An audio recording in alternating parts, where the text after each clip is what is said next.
Okay, so in the aftermath of the Christchurch mosque shooting in New Zealand, there's been a large outpouring of support from the Muslim community in New Zealand, where people have donned hijabs and headscarves across themselves in solidarity with the Muslim community in New Zealand.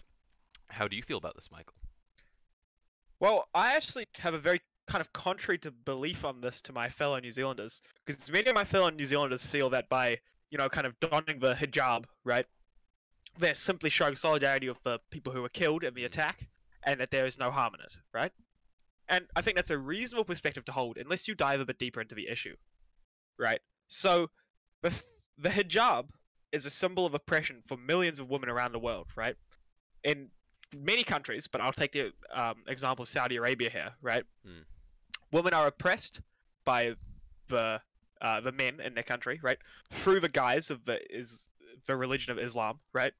And one of the symbols of this oppression is that they're forced to cover themselves with hijabs and burqas and other coverings, right? And they have no choice in this. It's law, right? And so to them, they're being forced to do this, right? And you could argue that many of them choose to do this, right? And I'd say that perhaps that is true, Mm. but how many of them have been cajoled into that choice, right? So I feel that after a shooting, we need to be very careful of the distinction. So none of us have a problem with individual Muslims who were killed in this attack, right? Yeah, of course. Me, you, everyone, no, not the individual people at all, right? But I will say that what we're doing after this attack is less identifying with the people and more identifying with the religion and the ideology behind them, right? So, for example, when people wear the hijab, right? Or, for example, when the 2 minutes of silence on Friday was called with the Muslim call to prayer, we're kind of normalizing Islam in our country, right? Mm. But the fact of the matter is that Islam, maybe less so here, admittedly, but in a lot of places is a force that is not for good, right?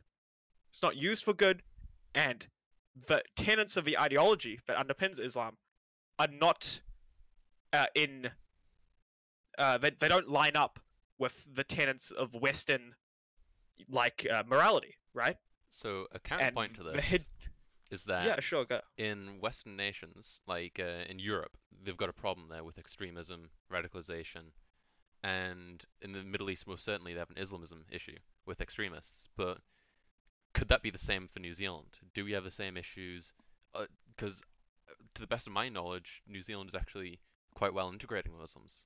So I don't see your point I too mean, and much. well, I agree, right? That in New Zealand we don't really have a problem with Muslims, right? But that does not mean that the ideology of Islam is any less repugnant, right? And so when you don a hijab, right, in New Zealand, you are normalizing the suffering of the people who are forced to wear the hijab in other countries, right? Mm. So, for example, say you're a woman in Saudi Arabia, you might expect a Western country, a feminist Western country, to be fighting for your rights, yeah? Mm. But instead of fighting for your rights, they're putting on the same hijab as you and normalizing the oppression you suffer every day, right? And so, instead of using this as an opportunity, perhaps, to look at the it's okay. That's not really okay. I take forget that. The point is that the wearing a hijab as a New Zealander, right, is not the right way to because if you want to show support for the people who were in this attack, there's many ways to do it that do not require a normalization of the symbols of oppression that millions of people suffer every day around the world, Mm. right? And I think that that's something that New Zealanders are losing sight of, right? When they do this, right? So yeah, and I think the main crux of my argument is that one point that if you were in one of these Muslim majority countries and you're being oppressed, you would expect a feminist country like New Zealand to be advocating for your rights rather than normalizing your oppression. I think that's kind of my argument almost summed up in one sentence. Yeah, it's quite a convincing argument to be honest. After you see headlines of women in Arabia and Iran being arrested and prosecuted for not donning their religious symbolism gear. It's quite Absolutely. it's And quite it goes authoritarian. And it goes beyond that, because even in places where the government doesn't enforce it, right? It's socially enforced. There are many places where your family will ostracize you if you're a Muslim and you do not don your hijab, right? So even if it's not being enforced by the government, it's being socially enforced, right? And so once again, we're kind of normalizing this sort of oppression that many Muslim women feel, right? And it's not just that; it's symbolic, right? So, for example, when we like have a Muslim call to prayer, right? Everyone's like, "Oh yeah, we're just identifying with the victims," right? But it's actually making it seem like Islam is kind of something we're okay with as a society and of its tenets, but it's not, right? The Islamic ideology is very violent and oppressive to many groups of people, but namely women and LGBTQI plus people, right? And I think that we need to, instead of be normalizing Islam in our society, we should be looking at the problems that it has inherent within it and deciding whether that's something we want in our society, right? But once again, I believe that this entire argument is underpinned, and it's very important to say that we don't have a problem with the individual people, right? Both the people who were killed in this massacre and just Muslims in New Zealand in general, right? We have no problem with the individual people. Many of them are just practicing their religion in a very healthy and safe manner, right? Both for them and the people around them, right? But that does not mean that the religion itself isn't wrong or repugnant or repulsive, right? So you can be, and this is like, I feel I'm kind of going to repeat myself here. Very important to stress this. You can practice a religion that is inherently morally flawed from a Western lens, right? But not be a morally flawed individual yourself, right?